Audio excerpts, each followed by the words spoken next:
नमस्कार शेतकरी बंधूंनो, मी दीपेश जाधव, श्री सिद्धिविनायक कृषी सेवा केंद्र कनाशी, तालुका कळवण, जिल्हा नाशिक या कृषी सेवा केंद्राचा संचालक।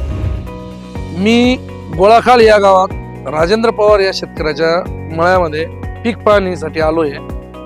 तर मला इथं पाहण्यात असं दिसलं की निजुडू कंपनीचं कॅप्सूल हे वाण या शेतकऱ्यांनी लावलंय।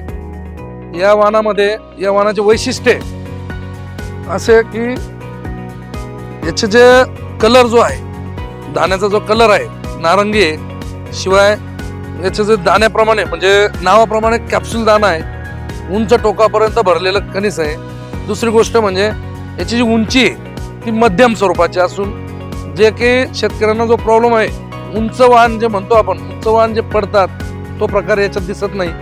दुसरं म्हणजे एक याची बिट्टी, आतील बिट्टी जी आहे ती बारीक आहे, शिवाय कलर त्याचा नारंगी कलर असून वजन चांगलं आहे। तरी माझं सांगणं असं आहे शेतकऱ्यांना की तुम्ही यावर्षी जर लागवड करायचं म्हटलं मक्याच्या बाबतीत तर तुम्ही कॅप्सूल हे वाण निवडा आणि उत्पन्नामध्ये भरघोस उत्पन्न घ्या।